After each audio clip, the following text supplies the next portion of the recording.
সুলাইমান আলাইহিস সালাম ডাক দিয়ে বলেন, সৈনিকেরা রে, আমি যেই জায়গার মধ্যে গড়াগড়ি করতেছি ওই জায়গার মধ্যে ৪৫০০ বছর পরে রাহমাতুল লিল আলামিনের মাজার হবে। নবীজির রওজা মুবারক এই জায়গার মধ্যে হবে গো। এই জন্য নবীজির রওজা মুবারকের ধুলি মুবারক থেকে আমি সুলাইমান নবী ফয়েজ হাসিল করতেছি। আল্লাহু আকবার। নবীর ফয়েজ আমরাও পেতে চাই কি চাই না? মুহাব্বতে বলুন, চাই কি চাই না? সুলাইমান নবী কান্না করছেন, সুলাইমান নবী বাদশাহ কান্না করছেন, চোখে পানি ছাড়ছেন আর গড়াগড়ি করতেছেন আর ডাক দিয়া বলছেন মদিনার মাটিকে, নবীজি রওজা মুবারকের মাটিকে বলতেছেন, এ মাটি শুনো, যেই মুহূর্তে রাহমাতুল লিল আলামিন নবী দুনিয়ার বুকে আগমন করবে, যেই মুহূর্তে তোমার কাছে আসবে, তুমি নবীকে পাবে, তোমার দাম তার সে আজিমের চাইতে বেশি হয়ে যাবে। নূরে জলমল জলমল করে সোনার মদিনায়। আল্লাহর নবী এমন একজন নবী, যেই নবীর ভালোবাসা আপনি যদি পড়ে যান, যেই নবীর প্রেমের মালাটা আপনি যদি পড়তে পারেন, ওই নবীর প্রেমের মালাটা যদি আপনি পড়ে গো, আপনি নামাজ পড়েন, নামাজটা হবে আল্লাহর সঙ্গে মেরাজ, আপনি রোজা রাখেন, রোজাটা হবে জান্নাতে যাওয়ার ডাল স্বরূপ, আপনি জান্নাতে সহজে পৌঁছতে পারবেন। হজ করবেন, হজ কাজে আসবে, রোজা রাখবেন, যাকাত দিবেন, সব কিছু কাজে আসবে যদি ওই নবীর প্রেম ভালোবাসা আপনার বুকে ধারণ করতে পারেন। জোরে বলেন সুবহানাল্লাহ। তাহলে উচ্চ বছরে মুহাব্বতে বলুন, ওই নবীর প্রেম ভালোবাসা আমরা বুকে ধারণ করতে চাই কি চাই না? আর জোরে বলেন, চাই কি চাই না? নবীর মুহাব্বত বুকে ধারণ করতে গিয়ে হাজার বাধা আসলেও হাজার বাধা অতিক্রম করে ওই নবীর প্রেম ভালোবাসা আমাদের বুকে ধারণ করতে চাই কি চাই না? কে কে হাত তুলে দেখান। নারে তাকবীর, নারে রিসালাত, নারে গাউসিয়া। আমার বন্ধুরা, আমরা এমন একজন নবীর উম্মত হয়েছি, শুধু মুসা নবী নয়, ঈসা নবী নয়, আল্লাহ রাব্বুল আলামিন এই পৃথিবীর বুকে যত পয়গাম্বর প্রেরণ করেছেন, সকল পয়গাম্বরদের ইমাম হচ্ছেন আমার নবীজি। সবাই আমার নবীর জন্য পাগল ছিল। জোরে বলেন সুবহানাল্লাহ। আরো জোরে বলেন সুবহানাল্লাহ। আমরা সুলাইমান বাদশার কথা শুনেছি। সুলাইমান আলাইহিস সালাম কেমন ভাবে বাদশাহী করেছেন, তখতের উপর বসেছেন, সমস্ত বিশ্বে ভ্রমণ করেছেন। আমরা শুনি নাই? হযরত সুলাইমান আলাইহিস সালাম একদিন তার প্রজাদেরকে, সৈনিকদেরকে বলতেছেন, আমি সফরে বের হব, তোমরা রেডি হও। সকল সৈনিকরা রেডি হলো এবং তখতের উপর বসলো। বসার পরে সুলাইমান আলাইহিস সালাম সফরে বের হলেন, ভ্রমণ করলেন। আল্লাহ রাব্বুল আলামিন সুলাইমান আলাইহিস সালামকে যে তখতা দান করেছিলেন, এটা কি তেল লাগে? কথা বলেন, তেল লাগে? তেল লাগলে না তেল শেষ হইতো, এটা শেষ হওয়ার না। উনি যেখানে যখন মন চায়, যেইভাবে মন চায় সেভাবে ভ্রমণ করতে পারতেন। সুবহানাল্লাহ। আরো জোরে বলেন সুবহানাল্লাহ। সুলাইমান আলাইহিস সালাম উনি ভ্রমণ করছেন, যাচ্ছেন, যাইতে যাইতে যাইতে যাইতে এখন যেখানে নবীজির রওজা মুবারক, ওই নবীজির রওজা মুবারকের উপর দিয়ে যখন যাবেন, তখন ওই জায়গাটার নাম ছিল ইয়াসরিব। নাম কি? তখন তো মদিনা ছিল না। সুলাইমান আলাইহিস সালাম বলছেন সৈনিকদেরকে, এ সৈনিকেরা তখতা বেরাও, একটু আমি ল্যান্ড করব, আমি এই জায়গায় নামবো। সৈনিকেরা বলতেছেন, হে আল্লাহর নবী সুলাইমান, এই জায়গাটা বড় খারাপ, এই জায়গার আবহাওয়া খুবই খারাপ, এই জায়গার আবহাওয়া যদি আপনার নাকে মুখে ঢুকে আপনি অসুস্থ হয়ে যাবেন। আল্লাহু আকবার বলেন। এবার সুলাইমান আলাইহিস সালাম বললেন, এই সৈনিকেরা শুনো, আমি এই জায়গার মধ্যেই নামতে চাই। সৈনিকেরা বাধা দেয় আর সুলাইমান আলাইহিস সালাম বলছেন, আমাকে নামতে হবে এখানে।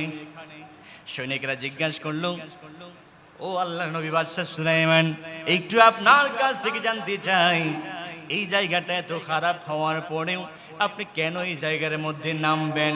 এবার সুলাইমান আলাইহিস সালাম ডাক দিয়ে বলেন, ও সৈনিকেরা শুনো, এই জায়গার মধ্যে আমি আমার নবুয়তের চক্ষু দিয়ে দেখছি ৪৫০০ বছর পরে এই জায়গায় আল্লাহর নবী মুহাম্মদুর রাসূলুল্লাহ সাল্লাল্লাহু আলাইহি ওয়াসাল্লাম আগমন করবেন। জোরে বলেন সুবহানাল্লাহ। আল্লাহু আকবার। সুলাইমান আলাইহিস সালাম সৈনিকদেরকে বলতে, শুনো, উনি মক্কায় আগমন করবেন, এরপরে এই জায়গার মধ্যে ইয়াসরিবে উনি হিজরত করবেন, হিজরত করার পরে এই জায়গার মধ্যে ওই নবী আরাম করবেন, শাহিত হবেন। জোরে আরো জোরে বলেন সুবহানাল্লাহ। এবার সুলাইমান আলাইহিস সালাম ওই জায়গার মধ্যে ল্যান্ড করলেন, ওই জায়গার মধ্যে নামলেন। নামার পরে ইনি সাধারণভাবে নামেন নাই, উনি তখতা থেকে সরাসরি গড়াগড়ি করে মদিনায় নামলেন। সুবহানাল্লাহ, আরো জোরে বলেন সুবহানাল্লাহ। ওই সময় এই জায়গার নাম কি ছিল? সকলে বলেন। ইয়াসরিব কি ছিল? ইয়াসরিব নামে তুমি ছিলে অলক্ষণের দেশ, বড় ইমারতক যে ছিল তোমার পরিবেশ। ইয়াসরিব নামে তুমি ছিলে অলক্ষণের দেশ, বড় ইমারতক যে ছিল তোমার পরিবেশ। নবীর চুয়া পেয়ে তুমি সোনার মদিনা, নবীর চুয়া পেয়ে তুমি সোনার মদিনা। সব ভুলিব কিন্তু তোমায় ভুলতে পারি না, সব ভুলিব কিন্তু তোমায়। Golden Medina oh my sweet Medina, golden Medina oh my sweet Medina. I can not forget you dear Medina, I can not forget you dear Medina. উচ্চ স্বরে বলুন আল্লাহু আকবার। are better than Arsh Mualla, you are best one, are to Palla, you are better than Arsh Mualla, you are best one, are to Palla. Dear prophet sleeping in Medina, I cannot forget you, dear Medina, I cannot forget you, dear Medina. উচ্চ স্বরে বলুন আল্লাহু আকবার। আরো জোরে বলুন না ইয়া রাসূলুল্লাহ। মুহাব্বতে সরে বলুন আল্লাহু আকবার। সুলাইমান আলাইহিস সালাম কি করলেন? গড়াগড়ি করে নামতেছেন। নামার পরে সুলাইমান আলাইহিস সালামের গায়ে আল্লাহ আল্লাহ আল্লাহ, সুলাইমান নবীর গায়ে এই বাবুল কাটা যে কয়, এই কাঁটাগুলো লাগতেছেন শরীরে। আর সৈনিকরা জিজ্ঞাসা করতেছে, হুজুর ও বাদশা আপনি তো কষ্ট পাচ্ছেন, তারপরে এমনটা কেন করছেন? আপনি কেন গোলাগুলি করছেন? ঘটনায় কি জানতে চাই? সুলাইমান আলাইহিস সালাম ডাক দিয়ে বলেন, সৈনিকরা রে, আমি যেই জায়গার মধ্যে গোলাগুলি করতেছি ওই জায়গার মধ্যে ৪৫০০ বছর পরে রাহমাতুল লিল আলামিনের মাজার হবে। নবীজির রওজা মুবারক এই জায়গার মধ্যে হবে গো। এই জন্য নবীজির রওজা মুবারকের ধুলি মুবারক থেকে আমি সুলাইমান নবী ফয়েজ হাসিল করতেছি। আল্লাহু আকবার। নবীর ফয়েজ আমরাও পেতে চাই কি চাই না? মুহাব্বতে বলুন চাই কি চাই না? সুলাইমান নবী কান্না করছেন, সুলাইমান নবী বাদশাহ কান্না করছেন, চোখে পানি ছাড়ছেন আর গড়াগড়ি করতেছেন। আর ডাক দিয়া বলছেন মদিনার মাটিকে, নবীজির রওজা মুবারকের মাটিকে বলতেছেন, এ মাটি শুনো, যেই মুহূর্তে রাহমাতুল লিল আলামিন নবী দুনিয়ার বুকে আগমন করবে, যেই মুহূর্তে তোমার কাছে আসবে, তুমি নবীকে পাবে, তোমার দাম তার সে আজিমের চাইতে বেশি হয়ে যাবে। আমি সুলাইমান নবী ওই কঠিন মুহূর্তে, ওই ৪৫০০ বছর পরে আমি সুলাইমান নবী থাকবো না।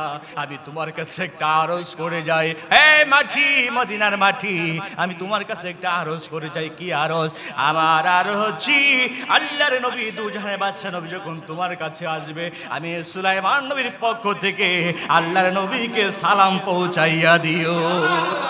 আল্লাহু আকবার। ইয়া রাসূলুল্লাহ।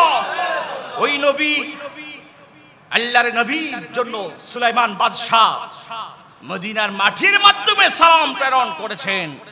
ওই নবীকে আমরাও সব মুহূর্তে, প্রত্যেকটা মুহূর্তে ওই নবীকে আমরা সালাম দিতে চাই কি চাই না? আরো জোরে বলেন চাই কি চাই না? নবীকে সালাম দিলে লাভ হবে নাকি লস হবে? নবীজির উপর দুরূদ শরীফ বলে লাভ হবে নাকি লস হবে? নবীজির উপর দুরূদ শরীফ পড়তে গিয়ে যদি বাধা আসে, এই বাধা মানা যাবে? নবীজির উপর দুরূদ শরীফ পড়তে গিয়ে কেউ পাগল বললো, তারপরেও কি দুরূদ শরীফ বাদ দিয়ে দিব? জোরে বলেন, বাদ দিয়ে দিব? বাদ দেওয়ার কোনো সুযোগ আছে? জীবন চলে যাবে, জীবন চলে যাক, ঈমান দেওয়া যাবে না, নবীর মুহাব্বত দেওয়া যাবে না। কথা বলেন ঠিক কি না? আর মুহাব্বত বলেন ঠিক কি না?